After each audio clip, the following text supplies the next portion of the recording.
Welcome back. Well, the number of youth football players has been in a slow and steady decline for a decade. The reason, many parents are concerned about the risk of head injuries. Well, one local youth program says they've taken many steps to improve safety for their players. In today's Positive Vibes, I look at what they've done and why they need help. Over there, go, go, go, go.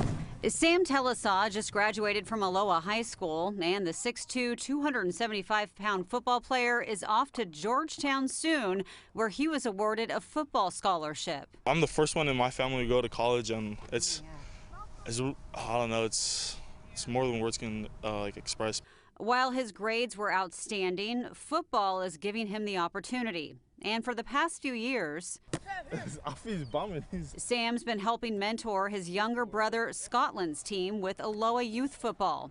Scotland's coach Tad Kwasnick says they're all a family on the field, and some of the kids really need that. We have a saying, Aloha is Ohana family, and no matter if a kid can afford to play or not, we allow them to play because we feel that the kids need that structure, because some of them don't even have structured home life. But Coach Tad says their numbers have dropped dramatically over the years, leading to even more fundraising like this recent rummage sale to make sure kids can play.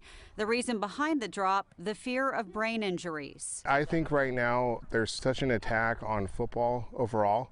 I don't think that the public is aware of all the drastic changes that are going on in football. Coach Tad says those changes include refurbished helmets with more padding and protection. They've shortened the field length for certain age levels and changed the way they're coaching to try and prevent concussions. We've done a better job at discussing tackling procedures and stuff like that. Leaving our head out of the equation of a tackle, and I'm just glad we're able to do that, because we've seen way less concussions, especially in the high school level. But even with all that, Aloha's program is struggling with fewer players. There's less money to pay for field usage, uniforms, and updated helmets and transportation. Sam says the sport was a life game changer for him, and he's hoping it will do the same for his little brother. I've seen a lot of personal growth, as in confidence.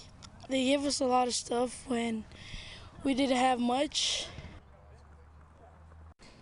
Well, Aloha as a program was one of 9 in the nation chosen to be part of a pilot rookie program for USA Football, which is designed to promote player safety, fun, and education. Now, if you want more information about upcoming fundraisers or even joining the team, just go to our article on KOIN.com. Yeah, it's a really important issue. Yeah, no, and it's a huge issue, and the numbers have across the country just dropped dramatically, and they are trying to make a lot of changes to prevent these, because no one wants. I mean, the coach, actually, his own son, who you saw at the end, yes, with Scotland, he plays too, and he's like, I wouldn't let my son play this, if I didn't think it was safe. My brother's a year older than me, and my parents wouldn't let him play football. Yeah. In high school, so he played baseball, which was much better, and for him, and he was really good at baseball, but he wanted to play football, and they said no. Yeah, well, they are making changes, so hopefully everything seems to be going in the right direction. Yeah. And they can always use support too, yes, to help those kids play. Yes, because it really does good things for them. Yeah, and it's expensive too. Yeah, absolutely.